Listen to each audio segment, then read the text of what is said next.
Hello दोस्तों, Indraprastha gas के बारे में बात करेंगे और उनके बोनस के अपडेट पर हम डिस्कस करेंगे और की बिजनेस डेटा उस चीज पर हम इस वीडियो में फोकस करने वाले हैं। दोस्तों, सबसे पहले बोनस पर हम डिस्कस कर लेते हैं। बोनस जो इंद्रप्रस्थ गैस आईजीएल की तरफ से आ रहा है वो 1:1 के रेशियो में आ रहा है। अभी सिर्फ यही इंपॉर्टेंट इंफॉर्मेशन है, जो रिकॉर्ड डेट है वो अभी तक आई नहीं है दोस्तों, तो उसके लिए हमको कुछ सप्ताह का वेट करना पड़ेगा और हमको रिकॉर्ड डेट पता चलेगी।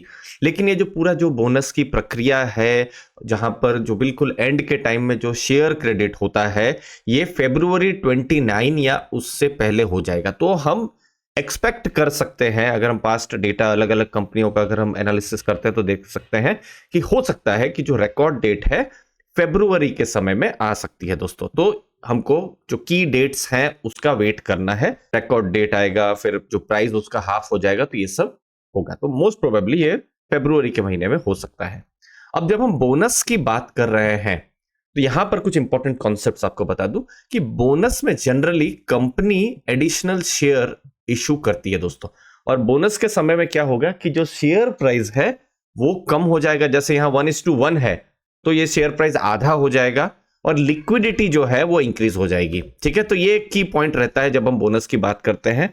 लेकिन फेस वैल्यू में चेंज नहीं होगा, क्योंकि बहुत लोग क्वेश्चन ये भी करते हैं कि स्टॉक स्प्लिट में भी तो वैसा ही होता है, शेयर प्राइस आधा हो जाता है। लेकिन यहां पर फेस वैल्यू चेंज नहीं होगी, जो फेस वैल्यू जो है वो सेम रहने वाली है। यहां पर एडिशनल शेयर जो है वो कंपनी इशू करने वाली है। तो वो एक की डिफरेंस रहता है बोनस और स्टॉक स्प्लिट के बीच में दोस्तों। अब फोकस करते हैं आईजीएल एज ए बिजनेस। देखिए, मार्केट कैप अभी आप देखेंगे 27,485 करोड़, जो करंट प्राइस है 393 का है। अगर हम देखेंगे 52 वीक में 571 का ऑलमोस्ट हाई भी उन्होंने किया हुआ है दोस्तों। तो उस हिसाब से अभी देखेंगे तो शेयर प्राइस अभी बहुत नीचे हमको देखने को मिल रहा है। अब शेयर होल्डिंग पैटर्न में देखेंगे तो दो बड़े शेयर होल्डर्स हैं यहां पर, जो प्रोमोटर आप मान सकते हैं, भारत पेट्रोलियम और GIL GAIL Gas Authority of India. 45% दोनों का मिलाकर स्टेक है।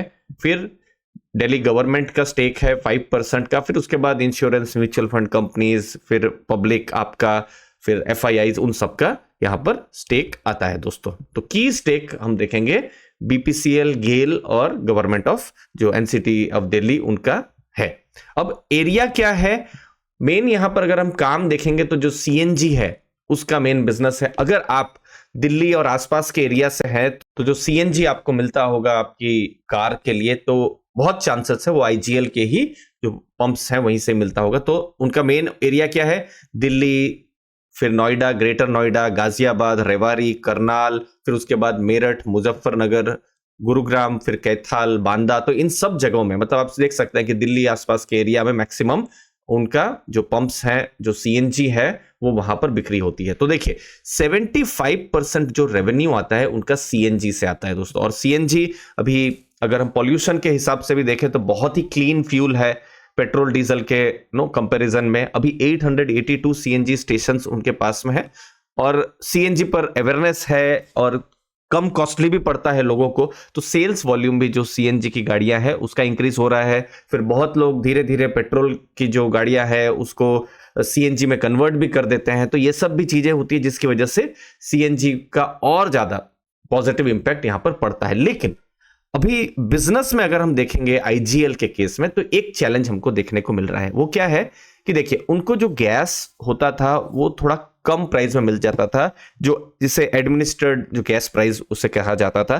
तो वहां पर जो एलोकेशन है वो कम हुआ है और ये बहुत रिसेंट में ही ऐसा हुआ है। आप यहां पर देख सकते हैं, ये पिछले, ये देखिए, ये बिल्कुल अभी अक्टूबर के समय में ही हुआ है। और उसके बाद से आप यहां पर ये जैसे स्टॉक प्राइस में भी आप देखेंगे, उस न्यूज के बाद में जो है रिएक्शन हमको देखने को मिला हुआ है। तो जो गैस उनको मिलती थी, लगभग 72% चीप गैस मिलती थी, उसके एलोकेशन अब कम हो गया है। अब क्या होगा? अब उनको तो गैस प्रोवाइड करना है, उनको तो अपने जो पंप्स हैं, सीएनजी के जो पंप्स हैं, जो भी 3 व्हीलर 4 व्हीलर सीएनजी, उनको तो अपना बिजनेस करना है। तो उसके लिए वो क्या करेंगे? रिलाई करेंगे कॉस्टलियर गैस की तरफ। तो गैस तो उनको पब्लिक को देना ही है, लेकिन अब थोड़ा कॉस्टली गैस मिल सकता है। तो इससे क्या होगा कि उनके थोड़े मार्जिन या प्रॉफिट जो है वो इंपैक्ट कर सकते हैं। अब कितना करेगा ये फिर आने वाले 2-3 क्वार्टर में और ज्यादा क्लैरिटी हमको पता चलेगा। अब उसको अगर ठीक करना हो तो कंपनी प्राइस राइज का भी या प्राइस हाइक का भी जो निर्णय है वो भी ले सकती है।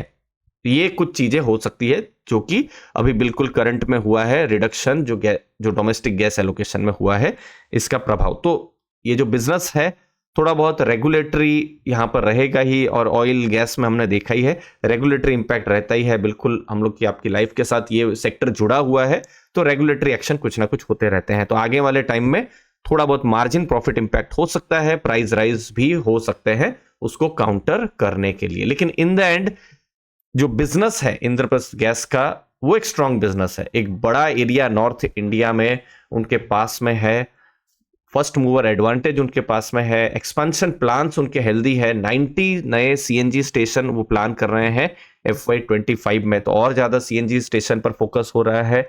लेकिन यस की रिस्क क्या हो सकती है कि सीएनजी के साथ साथ में, सीएनजी तो एक तरीके से अल्टरनेटिव हुआ ना पेट्रोल का या डीजल का, लेकिन अब डायरेक्ट ईवी पर डायरेक्ट लोग चले जा रहे हैं, तो इलेक्ट्रिक व्हीकल भी बहुत ज्यादा आएंगे। तो हो सकता है इलेक्ट्रिक व्हीकल जो है सीएनजी का जो बिजनेस को इंपैक्ट कर दे। अब ये भविष्य की बात है, कितना करता है नहीं करता है बाद में पता चलेगा। अभी एलोकेशन में चेंज हुआ है, अगर और फर्दर अगर एलोकेशन में चेंज हो गया तो वो भी नेगेटिव हो सकता है दोस्तों। तो यहां पर हमने बिजनेस को समझने की कोशिश की, करंट बिजनेस में क्या हो रहा है, क्या चैलेंजेस, उसको समझने की कोशिश की है।